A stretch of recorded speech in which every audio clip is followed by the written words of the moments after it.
नमस्कार, शाम की 7 बजने को है। देश के सबसे विश्वसनीय नंबर 1 शो शंखराज में आप सभी का स्वागत है। मैं हूं आपके साथ चित्रा त्रिपाठी। आगे और लड़ाई है। हरियाणा से लेकर पंजाब और उत्तर प्रदेश से लेकर महाराष्ट्र तक हर ओर यही नारा गूंज रहा है। पंजाब में कैप्टन सिद्धू का घमासान थम नहीं रहा। महाराष्ट्र में मंदिर खुलवाने के लिए बीजेपी ने मोर्चा खोल दिया है। किसान नेताओं ने मिशन यूपी का ऐलान कर दिया है। लेकिन सबसे पहले बात, ये तमाम खबरें आप तक पहुंचाएंगे, लेकिन सबसे पहले बात करनाल में हुए लाठीचार्ज के बाद मचे सियासी कोहराम की करेंगे।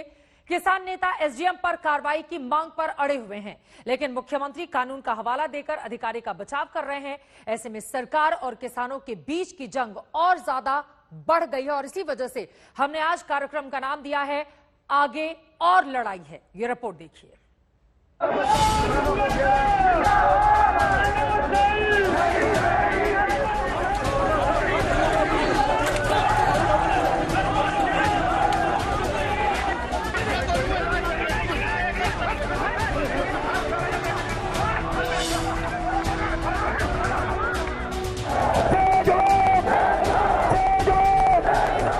प्रश्न ये नहीं है कार्रवाई हो गया नहीं है तो एडमिनिस्ट्रेशन पहले देखेगा, हम बाद में देखेंगे। उनके उसमें कितना करना चाहिए कितना नहीं करना चाहिए वो सारी जानकारी डीजीपी कर रहे हैं और वो जो रिपोर्ट देंगे उस हिसाब से हम करेंगे। मैं ही कह रहा हूं कि उनको ये शब्द नहीं बोलने चाहिए थे। तो सारा का सारा मुद्दा ही शब्दों के चयन पर आकर टिक गया है। अगर शब्दों का चयन सही होता तो क्या फर्क पड़ता है कि किसानों का सिर फोड़ा गया? क्या फर्क पड़ता है विरोध करने वालों को लहूलुहान किया गया? क्या फर्क पड़ता है कि अधिकारी ने अपनी सीमाएं लांघी? करनाल में किसानों पर लाठीचार्ज के बाद सबसे बड़ी मांग एसडीएम पर कार्रवाई की है। लाठीचार्ज के खिलाफ शहर शहर में प्रदर्शन हो रहे हैं। किसान नेता पीठ पर बरसी हर लाठी का हिसाब लेने का दम भर रहे हैं और सीएम साहब जुबानी जमा खर्च करके विवाद को शांत कर देना चाहते हैं। कार्रवाई से बचने के लिए कानून की रखवाली करने की दलील दे रहे हैं और पड़ोसी राज्य पर साजिश का आरोप मढ़ रहे हैं। तकलीफें हैं और वो तकलीफें कोई हरियाणा सरकार से नहीं है। उनकी तकलीफें मानो केंद्रीय कानून है। कोई भी बात करें तो समझ में आता है, लेकिन हरियाणा सरकार के नाते से उनका कोई गुरेज नहीं होना चाहिए। और हरियाणा को उन्होंने बहुत गलत चुन लिया है इस आंदोलन का, और इसमें पंजाब का हाथ है। पंजाब के पत्रकार मित्र बैठे हैं, इसमें पंजाब के सरकार के लोगों का हाथ है। खट्टर साहब का ये रुख तब है जब डिप्टी सीएम दुष्यंत चौटाला अपनी प्रेस कॉन्फ्रेंस में अधिकारी पर कार्रवाई का भरोसा दिला चुके हैं। उसके लिए इस तरह की शब्दावली का इस्तेमाल एक आईएएस अफसर का करना निंदनीय है और मुझे लगता है कि जब उनको सिखाया जाता है, पढ़ाया जाता है, तब भी उनकी ट्रेनिंग का एक बड़ा अहम हिस्सा है जिसके अंदर उनको इंटीग्रिटी और अपने एक्शंस को बैलेंस करने के लिए किया जाता है। जरूर कार्रवाई हो और जो बात कही गई है उसका जवाब भी देने का काम। उधर सरकार के रवैये से किसान नेताओं में जबरदस्त नाराजगी है और वो आर पार की लड़ाई का दम भर रहे हैं। देखिए, जो परसों लाठीचार्ज हुआ है उसमें एक हमारे किसान भाई की डेथ भी हो गई है और बहुत से लोगों को चोटें आई हैं। तो उसमें कई अधिकारी जो है उसमें दोषी हैं, गलत ऑर्डर देने के, गलत लाठियां मारने के। तो उसमें हम मांग कर रहे हैं कि उनके खिलाफ कार्रवाई हो। अधिकारी होने के बाद में ऑर्डर दे रहा है पुलिस वालों को कि सिर फुटे बगैर एक भी आदमी नहीं जाना चाहिए। तो यही हालात है कि पैर पर लाठी लग सकती थी, कमर पर लग सकती थी, लेकिन इंटेंशन सिर को फोड़ा गया, उनकी हड्डियां तोड़ी गई और करीब 200 से ज्यादा किसान ये हैं कि जिसका एमएल नहीं हुआ। किसानों की कराह रविवार को नूह की महापंचायत में भी सुनाई दी, जहां किसान नेताओं ने दिल्ली के घेराव का ऐलान कर दिया था।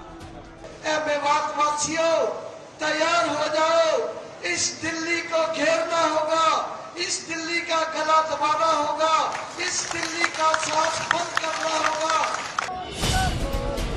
किसान नेताओं के कड़े रुख के बीच एसडीएम आयुष सिन्हा ने अपने बयान को लेकर माफी मांग ली है, लेकिन किसान नेता उन पर कार्रवाई से कम में मानने को तैयार नहीं है।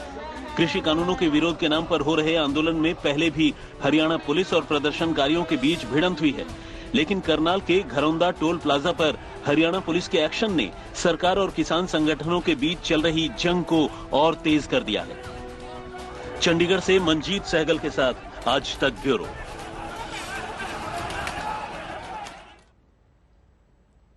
हरियाणा और पंजाब के बाद अब किसान नेता मिशन यूपी की तैयारी में जुट गए हैं। 5 सितंबर को मुजफ्फरनगर में किसानों की महापंचायत होनी है और इसे लेकर पश्चिमी यूपी की सियासत गर्मा गई है, क्योंकि किसान नेता कह रहे हैं कि यूपी में भी हरियाणा पंजाब वाला मॉडल लागू कराएंगे और इसके मॉडल के निशाने पर होंगे बीजेपी के नेता।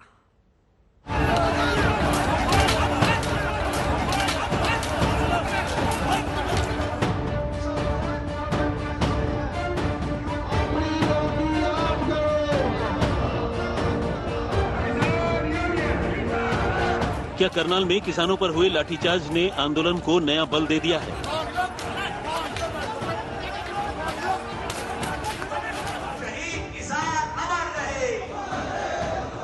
क्या हरियाणा में हुए लाठीचार्ज के बाद अब किसान अपना आंदोलन और तेज करेंगे? और क्या इस तेज हुए आंदोलन का असर उत्तर प्रदेश के चुनाव पर भी पड़ेगा? ये सारे सवाल इसलिए उठ रहे हैं क्योंकि मुजफ्फरनगर में 5 सितंबर को होने वाली किसान महापंचायत में किसान नेताओं ने हल्ला बोल का ऐलान कर दिया है और इस महापंचायत के जरिए मिशन यूपी का भी प्लान सामने रख दिया है। 1922 में बीजेपी को क्या लोग सिखाएंगे, ये इस जो बेसिस बनेगा तभी तय होगा। हमारा मूल मकसद है अभी 5 सितंबर से यूपी मिशन का बिगुल बजाना, जिसमें पूरी यूपी की जनता, हमारा जो आंदोलन है वो संयुक्त किसान मोर्चे के लिए उसके बैनर के नीचे आके रोज उठ के नारे लगाए बीजेपी के खिलाफ, रोज उठ के 3 कानून वापस लो, रोज उठ के एमएसपी दो, ये नारे लगाते हुए यूपी की जनता पूरे देश को अगवाई दे। हरियाणा के नूह में रविवार को हुई महापंचायत में यूपी के किसान आंदोलन की गति बढ़ाने पर बातचीत हुई। प्लान यही है कि यूपी में पंजाब हरियाणा मॉडल लागू कराया जाए, जनता को आंदोलन से जोड़ा जाए और बीजेपी नेताओं को आइसोलेट किया जाए।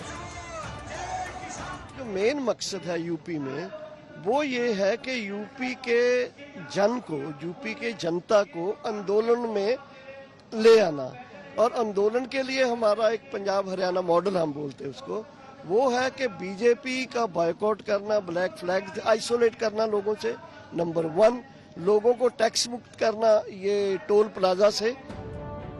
पश्चिमी यूपी के कुछ इलाकों में किसान आंदोलन का असर है। यही वजह है कि महापंचायत से पहले पश्चिमी यूपी की सियासी हलचल भी बढ़ गई है।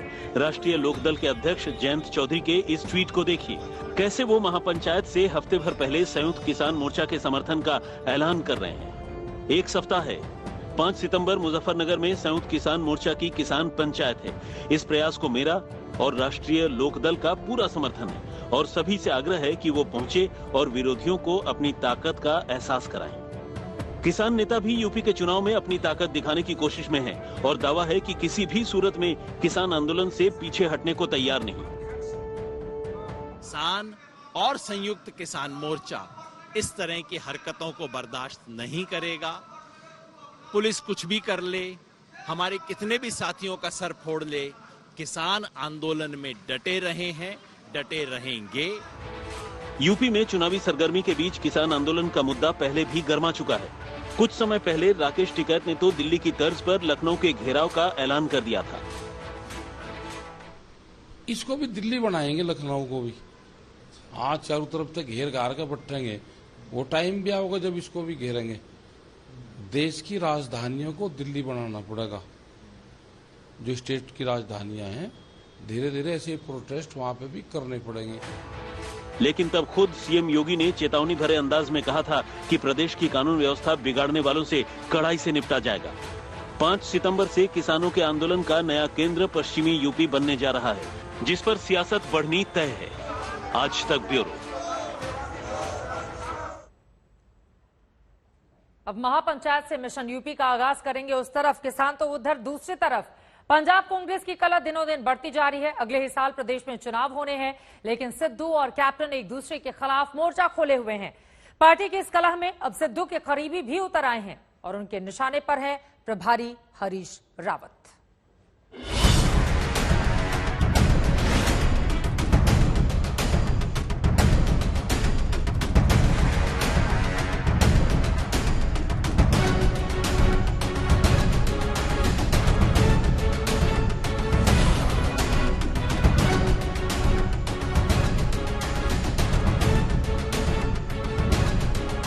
पंजाब कांग्रेस की कलह में हर रोज नए पन्ने जुड़ते जा रहे हैं। नवजोत सिंह सिद्धू के हमले थम नहीं रहे और अब सिद्धू के करीबी भी खुलकर पार्टी नेताओं पर सवाल उठा रहे हैं। पंजाब में विरोध की जंग अब बढ़कर कांग्रेस प्रभारी हरीश रावत तक पहुंच गई है। सिद्धू गुट के विधायक परगट सिंह ने हरीश रावत के बयान पर ऐतराज जताया है। ਇਹ ਤਾਂ ਹੁਣ ਰਾਵਤ ਜੀ ਦੱਸ ਸਕਦੇ ਆ ਵੀ ਇਹ ਜਿਹੜੀਆਂ ਚੋਣਾਂ ਜਿਹੜੀਆਂ ਉਹ ਕੈਪਟਨ ਅਮਰਿੰਦਰ ਸਿੰਘ ਦੇ ਜੇ ਉਹਨਾਂ ਦੀ ਅਗਵਾਈ ਦੇ ਵਿੱਚ ਲੜਨੀਆਂ ਤੇ ਡਿਸੀਜਨ ਕਦੋਂ ਹੋਇਆ ਤੇ ਇਸ ਡਿਸੀਜਨ ਦਾ ਬੇਸਿਕਲੀ ਪੰਜਾਬ ਦੀ ਜੇ ਕੋਈ ਇਦਾਂ ਦਾ ਡਿਸੀਜਨ ਹੋਇਆ ਇਹ ਤਾਂ ਰਾਵਤ ਜੀ ਦੱਸ ਸਕਦੇ ਆ ਪਰ ਮੈਨੂੰ ਐ ਲੱਗਦਾ ਵੀ ਪੰਜਾਬ ਦੀ ਰਾਜਨੀਤੀ ਤੇ ਇਸ ਗੱਲ ਦਾ ਬਹੁਤ ਅਸਰ ਹੁੰਦਾ ਹੈਗਾ। हरीश रावत पर यह हमला 25 अगस्त के उस बयान को लेकर हुआ है जिसमें उन्होंने कैप्टन अमरिंदर की अगुवाई में चुनाव लड़ने की बात कही थी। 2022 का चुनाव अब कैप्टन की अगुवाई में ही होगा या क्लियर कर दीजिए। देखिए मैंने कहा ना कि ये बात रोज रोज नहीं दोहराई जाती, ये कोई गायत्री मंत्र नहीं है जिसका पाठ सुबह आवश्यक है कि मैं रोज रोज कहूँ कि किसके नेतृत्व में लड़ा जाएगा क्या न लड़ा जाएगा। अब सिद्धू के समर्थक ये सवाल कर रहे हैं कि कैप्टन के नेतृत्व का फैसला हुआ तो कब। हाल ही में हरीश रावत ने कैप्टन अमरिंदर और नवजोत सिद्धू से मुलाकात कर आगे का रास्ता निकालने की उम्मीद जताई थी। अभी 2-3 दिन के अंदर पंजाब जाऊंगा और सभी लोगों से मिलेंगे। हाँ मैं जो भी मुझसे मिलना चाहेंगे और मैं मगर दोनों से कैप्टन साहब से भी और पीसीसी प्रेसिडेंट से भी जरूर मिलूंगा। लेकिन उनके पंजाब दौरे से पहले ही नया प्रहार हो गया। दरअसल पंजाब कांग्रेस में विवाद का नया चैप्टर कैप्टन अमरिंदर की डिनर पार्टी के बाद शुरू हुआ है। सीएम की इस पार्टी में सिद्धू के 10 समर्थक विधायक भी पाला बदल कर पहुँच गए थे, जिसके बाद सिद्धू का गुस्सा 7वें आसमान पर है। मैं हाईकमान ਨੂੰ ਇੱਕੋ ਗੱਲ ਕਹਿ ਕੇ ਆਇਆ ਕਿ ਜੇ ਮੈਂ ਇਸ ਪੰਜਾਬ ਮਾਡਲ ਦੇ ਉੱਤੇ ਇਹਨਾਂ ਲੋਕਾਂ ਦੀਆਂ ਆਸਾਂ ਦੇ ਉੱਤੇ ਖਰਾ ਉਤਰੂ ਮੈਂ ਅਗਲੇ ਸਾਲ 20 ਸਾਲ ਰਾਜਨੀਤੀ ਦੇ ਵਿੱਚ ਕਾਂਗਰਸ ਨੂੰ ਜਾਣ ਨਹੀਂ ਦਊਂ। ਲੇਕਿਨ ਜੇ ਤੁਸੀਂ ਮੈਨੂੰ ਨਿਰਣੇ ਨਹੀਂ ਲੈਣ ਦਿਓਗੇ तो फिर मैं एक ना एक भी सिद्धू के इस बयान पर सियासत के बीच ही हरीश रावत दिल्ली में सोनिया और राहुल गांधी से मिले और उन्हें पंजाब कांग्रेस का जमीनी हाल बताया था।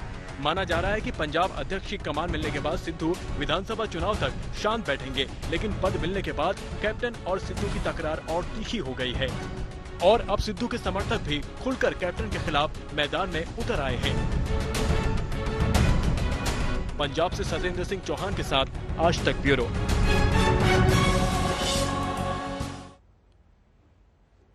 अब आपको लेकर चलते हैं महाराष्ट्र, जहां पर बंद मंदिरों को लेकर नई सियासत शुरू हो गई है। बीजेपी सवाल कर रही है कि जब सरकार ने बाजार दुकानें खोलने की इजाजत दे दी है तो ऐसे में मंदिर के कपाट क्यों बंद है। आज बीजेपी नेताओं ने प्रदेश भर में मंदिरों के बाहर प्रदर्शन किया और जल्द श्रद्धालुओं के लिए मंदिर न खोलने पर बड़े आंदोलन की चेतावनी दी है।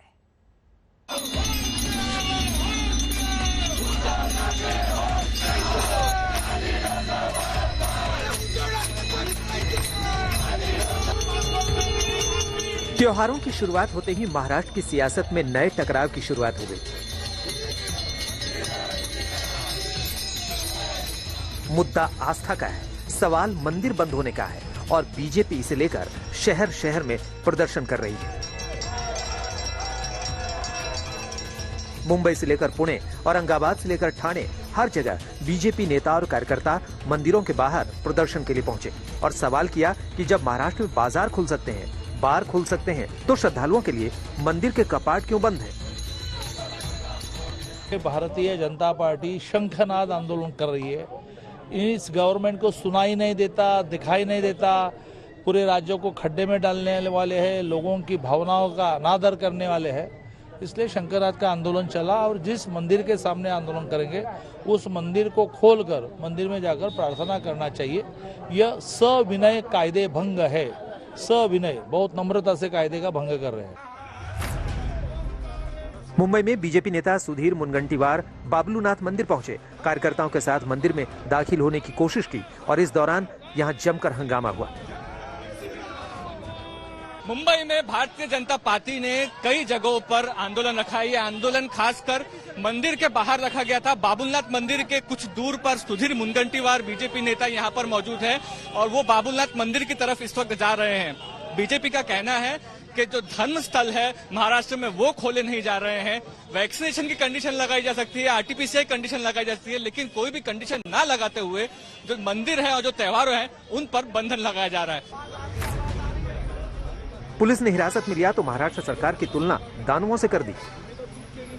मुझे विश्वास है कि आज उन्होंने सबसे बड़े पाप का कदम उठाया है। मंदिर के सामने आंदोलन करते हुए प्रार्थना करने के लिए जो लोग आए, ये रामायण में हुआ था, दानव करते थे, वही दानव वृत्ति से ये काम हुआ है और ये भुगतना ही पड़ेगा। अगर इस विश्व में भगवान है तो भगवान इनको ऐसी ही सबक भगवान के माध्यम से सिखाएंगे। दरअसल केरल के बाद देश में कोरोना संक्रमण के सबसे ज्यादा केस महाराष्ट्र से ही आ रहे हैं। यही वजह है कि कोरोना के खतरे की दलील देते हुए महाराष्ट्र सरकार मंदिरों को खोलने के पक्ष में नहीं है। बीजेपी नेता पहले भी मंदिरों में श्रद्धालुओं के प्रवेश की मांग कर चुके हैं, लेकिन जब सरकार फिर भी नहीं मानी तो अब सड़कों पर उतरकर आंदोलन की शुरुआत कर दी है। मुंबई से मुस्तफा शेख के साथ आज तक ब्यूरो।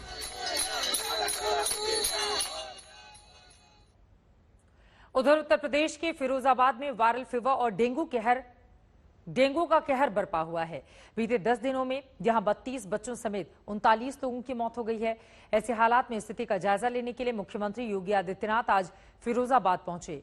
राजकीय मेडिकल कॉलेज में स्वास्थ्य सेवाओं का हाल जाना। इसके बाद योगी आदित्यनाथ उन इलाकों में भी गए जहां वायरल बुखार से मरीजों की मौत हुई है। इस दौरान मुख्यमंत्री ने मृतकों के परिजनों से मुलाकात की, मरीजों का हाल जाना, साथ ही स्वास्थ्य विभाग के अधिकारियों को जरूरी दिशा निर्देश भी दिए। घर में या अन्य क्षेत्रों में मौतें हुई हैं लगभग 32 बच्चों की और 7 एडल्ट की मौत होने का पूरा वो है। यहाँ पर मैंने उत्तर प्रदेश शासन से मेडिकल एजुकेशन की भी और सर्विलांस की भी टीम को यहाँ पर भेज करके हम इसकी जांच करा रहे हैं कि मामला संदिग्ध डेंगू से सब जुड़े हुए हैं या और भी कोई मामला है, जिससे हम लोग उस पे जा सकें। मेडिकल कॉलेज में पर्याप्त मात्रा में मैन पावर उपलब्ध कराने के निर्देश दिए गए हैं। उधर ई स्पोर्ट्स प्रीमियर लीग का फाइनल मुंबई मार्शल ने जीत लिया है। इस बार 88 टीम ने इस चैंपियनशिप में हिस्सा लिया। 4 लेवल पर खेले गए रोमांचित करने वाले शानदार मुकाबले के बाद मुंबई मार्शल्स इस लीग का चैंपियन बना। मुंबई मार्शल्स के चारों खिलाड़ियों को चमचमाती ट्रॉफी के साथ 12 लाख रुपए का इनाम दिया गया।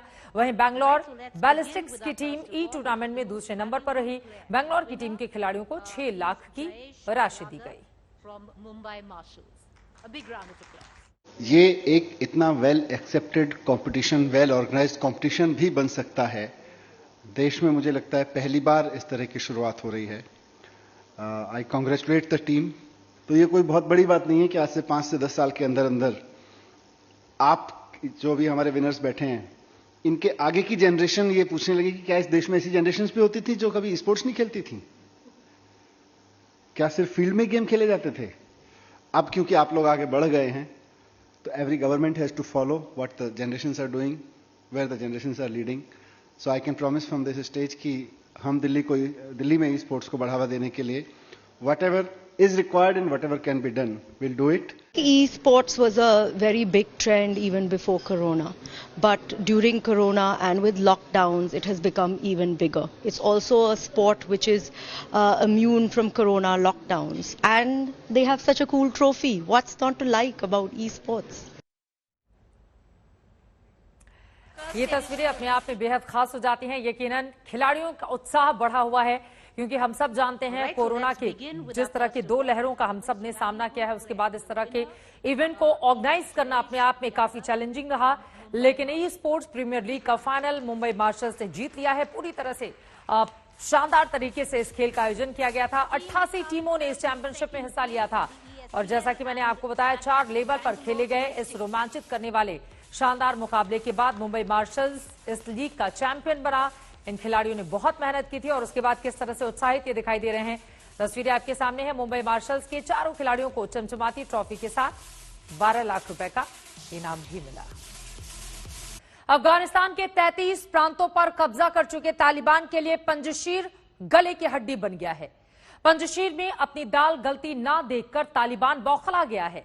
इसी बौखलाहट में तालिबान ने पंजशीर में इंटरनेट और फोन की सेवाएं ठप कर दी हैं।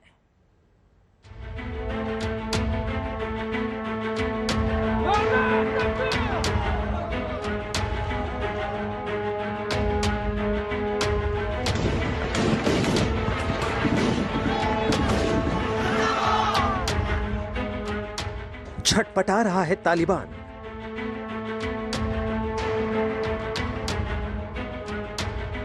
पंजशीर में परेशान है तालिबान।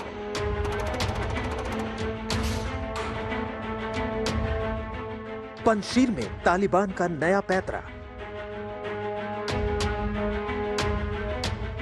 पंजशीर के शेरों से डर गया तालिबान। अफगानिस्तान पर कब्जा कर चुके तालिबान को पंजशीर के शेर नाकों चने चबा रहे हैं। तालिबान पूरे अफगानिस्तान में हुकूमत करना चाहता है, लेकिन पंजशीर में अभी भी वतन के लिए कुर्बानी के जज्बे वाले अफगानियों की हुकूमत चल रही है। पंजशीर पर तालिबान की हालत खिसियानी बिल्ली खंभा नोचे वाली हो रही है। इसी खिसियाहट में तालिबान ने पंजशीर में इंटरनेट सुविधा बंद कर दी है। यही नहीं, तालिबान ने कॉल और मैसेज की सेवा भी बंद कर दी है। पूरे पंजशीर में टेलीकॉम सर्विस बंद कर दी गई है। हालांकि पंजशीर के एक निवासी ने बताया कि पंजशीर का अपना टेलीकम्युनिकेशन चैनल है। तालिबान ने पंजशीर पर कब्जा करने के लिए सारे घोड़े खोल दिए, लेकिन पंजशीर पर कब्जा उसके लिए सपना ही रह गया। पंजशीर में तालिबान मन महसूस कर रह जा रहा है। इस बीच तालिबान ने दावा किया कि पंजशीर के एक इलाके पर उसका कब्जा हो गया है। अहमद मसूद के करीबी फहीम दस्ती ने आज तक से कहा कि तालिबानियों ने एक इलाके में कब्जे की कोशिश की थी, जहां पंजशीर के लड़ाकों ने उन्हें दबोच लिया और उनके पास से मिले हथियारों को जब्त कर लिया। This is Afghanistan Panjshir province, a province that the Taliban have not been able to seize, and the popular resistance force led by Ahmad Masood are monitoring any Taliban movement. 23 अगस्त को पंजशीर पर कब्जा करने के लिए तालिबान ने 3000 लड़ाकों को पंजशीर की सीमा पर भेजा था, लेकिन पंजशीर के 9000 लड़ाके तालिबानी लड़ाकों के चीथड़े उड़ाने के लिए तैयार हैं। ज्यादातर जो पॉपुलर रेजिस्टेंस फ्रंट में शामिल हुए हैं वो युवा हैं, सैनिक हैं और ऐसे जिहादी कमांडर्स हैं जिन्होंने गुलामी स्वीकार नहीं की। हम चाहते हैं कि ऐसी व्यवस्था कायम की जाए जिसमें सबों के हितों का ध्यान रखा जाए। हमारे पास मिलिट्री और लड़ाई लड़ने की सारी सुविधाएं हैं। हम तालिबान के खिलाफ युद्ध या शांति दोनों हालातों के लिए तैयार हैं। पंजशीर में अफगान रेजिस्टेंस फोर्स की कमान शेरे पंजशीर के बेटे अहमद मसूद जूनियर के हाथों में है। अफगानिस्तान के कार्यवाहक राष्ट्रपति अमरुल्लाह सालेह भी पंजशीर में मौजूद हैं। अफगानिस्तान के रक्षा मंत्री बिस्मिल्लाह खान मोहम्मदी भी पंजशीर में ही जमे हैं। ये सभी सिर्फ पंजशीर को तालिबानी कब्जे से बचाने की जंग नहीं लड़ रहे हैं, बल्कि अफगानिस्तान को तालिबान के कब्जे से छुड़ाने के लिए आर पार की लड़ाई की तैयारी में है। अमरुल्लाह सालेह ने तालिबानी हुकूमत को मानने से साफ इनकार कर दिया है। पंजशीर पर अपनी थू थू करवा चुका तालिबान इस तरह की खबरें फैला रहा है कि पंजशीर के साथ उसकी डील हो गई है। अहमद मसूद की अगुवाई में नॉर्दर्न अलायंस और तालिबान के बीच परवान में बातचीत शुरू हो गई है। तालिबान के इस हथकंडे पर प्रतिक्रिया देते हुए अफगानिस्तान के कार्यवाहक राष्ट्रपति अमरुल्लाह सालेह ने एक इंटरव्यू में कहा, हमारा मानना है कि सरकार में लोगों की सीधी भागीदारी होनी चाहिए। हम चाहते हैं कि महिलाओं को शिक्षा का अधिकार मिले, लोगों को स्वास्थ्य सुविधाएं मिले, बदले के लिए आम लोगों पर हिंसा ना हो। हम तालिबान से बात कर रहे हैं, लेकिन ये बातचीत पंजशीर के लिए नहीं, अफगानिस्तान के भविष्य के लिए हो रही है। तालिबान से बातचीत की अगुवाई फहीम दस्ती कर रहे हैं। फहीम दस्ती ने आज तक से बातचीत में साफ कर दिया कि तालिबान और पंजशीर के बीच बातचीत में कोई प्रगति नहीं हुई।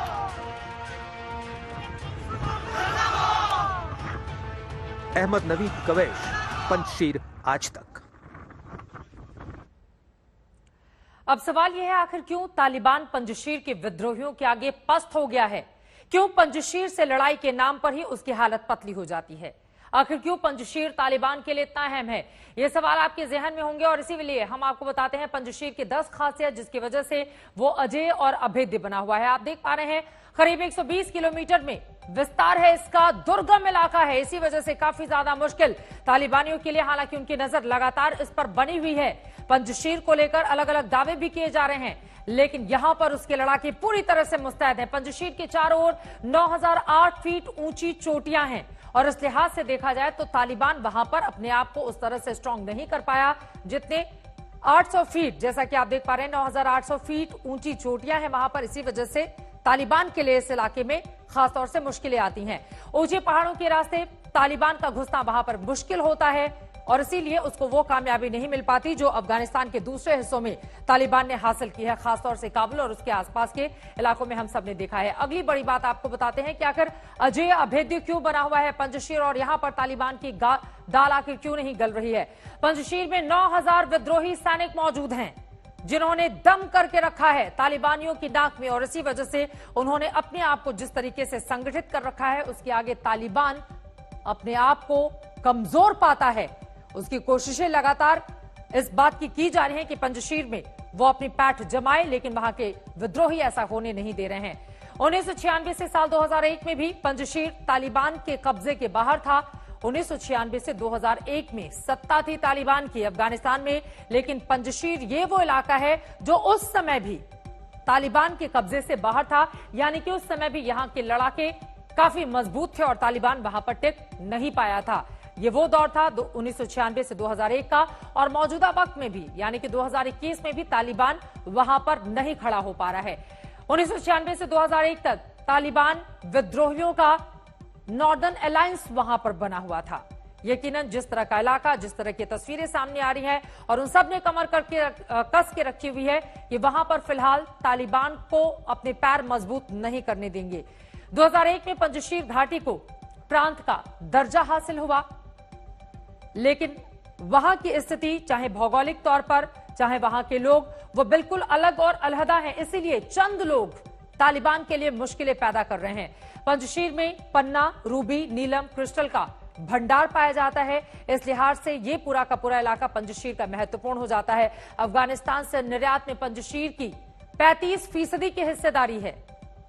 इसी से आप समझ सकते हैं कि पंजशीर कितना महत्वपूर्ण और तालिबान की नजर क्यों इस इलाके पर सबसे ज्यादा है। पंजशीर घाटी में हथियारों का बहुत बड़ा जखीरा है, इसीलिए तालिबान की कोशिशें इस बात को लेकर लगातार जारी हैं। इन सब के बीच काबुल पर तालिबानी कब्जे के बाद राष्ट्रपति अशरफ गनी वहीं भाग खड़े हुए, लेकिन उपराष्ट्रपति अमरुल्लाह सालेह ने खुद को कार्यवाहक राष्ट्रपति घोषित किया और पंजशीर घाटी से तालिबान के खिलाफ मोर्चा संभाल लिया। अहमद मसूद और अमरुल्लाह सालेह की अगुवाई में 9000 जवान तालिबान को करारा जवाब देने के लिए तैयार खड़े हैं। पंजशीर के विद्रोहियों से तालिबान ही नहीं पाकिस्तान की भी हवा खराब है।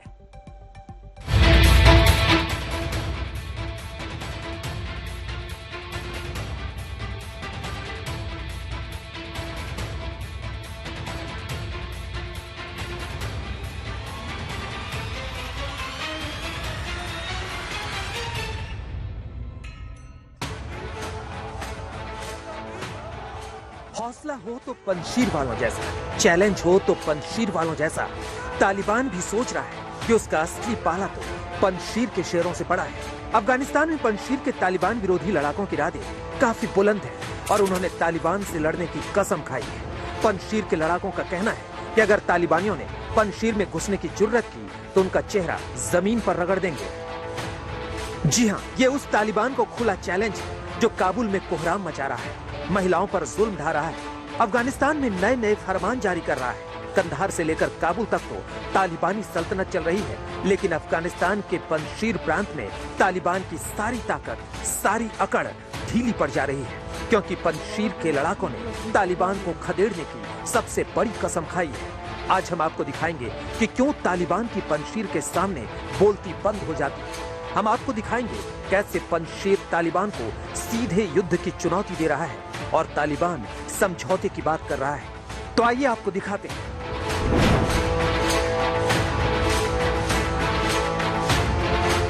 ये सभी लड़ाके नेशनल रेजिस्टेंस फ्रंट के हैं, जो काबुल पर कब्जे के बाद तालिबान का विरोध करने वाला सबसे मजबूत मोर्चा है। खबरों के मुताबिक अफगानिस्तान की सेना के सरेंडर के बाद कई अफगानी सैनिक इस संगठन में शामिल हो गए हैं। पंजशीर के लड़ाकों ने इस इलाके को हमेशा दूसरी ताकतों के हाथों में जाने से रोका है और तालिबान किसी भी कीमत पर पंजशीर पर कब्जे के लिए तड़प रहा है, क्योंकि पंजशीर अफगानिस्तान का इकलौता प्रांत है जहां तालिबान का कब्जा नहीं हुआ है और न ही यहां तालिबानी राज चल रहा है। काबुल से 90 मील उत्तर पूर्व हिंदू कुश पर्वत पर स्थित इस इलाके की खासियत यह है कि ये पहाड़ियों के बीचों बीच में है। यही वजह है कि जब कोई दुश्मन इलाके में घुसने की कोशिश करता है तो पहाड़ों के ऊपर रखे मशीन गन उन्हें आसानी से निशाना बना लेते हैं। पंजशीर घाटी इस वक्त अफगानिस्तान में प्रतिरोध का केंद्र बनी हुई है। पंजशीर घाटी को तालिबानी आतंकियों से बचाने के लिए अहमद मसूद के नेतृत्व में 9000 विद्रोहियों ने मोर्चा संभाला हुआ है। पंजशीर में नॉर्दर्न अलायंस और तालिबान के बीच अभी भी जबरदस्त लड़ाई जारी है। पंजशीर घाटी की पहाड़ी चोटियों पर मसूद के जवानों ने हैवी मशीन गन तैनात कर रखी है, जिससे तालिबानियों का शिकार किया जा सके। इसके अलावा मोटार और निगरानी चौकी भी बनाई गई है। खबर यह है कि पंजशीरियों ने सैकड़ों तालिबानी लड़ाकों को मार गिराया है और काफी सारों को बंधक भी बना लिया है। पंजशीर घाटी से मिल रही चुनौती का अभी भी तालिबान के पास कोई जवाब नहीं है। हालांकि तालिबान दावा कर रहा है कि उसने पंजशीर की घाटी को 3 तरफ से घेर रखा है और पंजशीर की रसद और दूसरे सामान की सप्लाई लाइन काट दी है। कुछ तालिबानी पंजशीर के बाहरी इलाके में हथियारों के साथ तैनात भी देखे गए हैं। आज तक ने भी एक तालिबानी कमांडर से बात की। जब भी हमें लड़ने और पंजशीर पर कब्जा करने का आदेश दिया जाएगा, हम 1 दिन के भीतर ही पंजशीर में घुस जाएंगे। लेकिन मुल्ला हैबतुल्ला ने अभी तक ये आदेश नहीं दिया है। हम चरमपंथी नहीं है, हम वही करते हैं जो इस्लाम हमें करने को कहता है।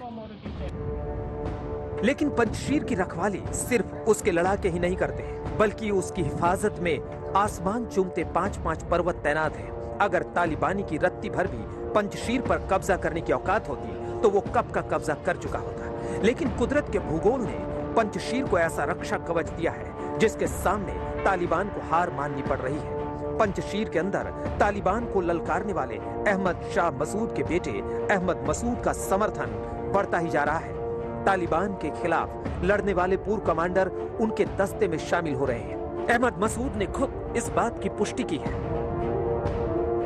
हमारे लड़ाकों को अफगान सेना और विशेष बलों के सदस्यों का सैन्य समर्थन हासिल है। वॉशिंगटन पोस्ट के लिए लिखे एक हालिया आलेख में उन्होंने लिखा, हमारे पास गोला बारूद और हथियारों के भंडार हैं, जिसे हमने अपने पिता के जमाने से धैर्य पूर्वक एकत्र किया है। हम जानते थे कि ऐसा वक्त कभी भी आ सकता है। हम आपको बता दें कि पंजशीर में तालिबान और नॉर्दर्न अलायंस के लड़ाकों के बीच जंग से तालिबान के साथ पाकिस्तान भी घबराया हुआ है। इस बीच पाकिस्तान के प्रधानमंत्री इमरान खान ने शाह महमूद कुरैशी को अफगानिस्तान के पड़ोसी देशों को साधने की जिम्मेदारी दी है। कुरैशी तालिबानियों के समर्थन में पड़ोसी देशों को साधने में जुट गए। इसी सिलसिले में कुरैशी तुर्कमेनिस्तान, उज्बेकिस्तान और ताजिकिस्तान पहुंचे। मीडिया रिपोर्ट्स के मुताबिक ताजिकिस्तान के राष्ट्रपति इमाम अली रहमान ने कुरैशी से कहा है कि अफगानिस्तान में ताजिक मूल के 46% लोग रहते हैं। ताजिकिस्तान ऐसी सरकार को स्वीकार नहीं करेगा जिसमें सभी वर्गों का प्रतिनिधित्व न हो।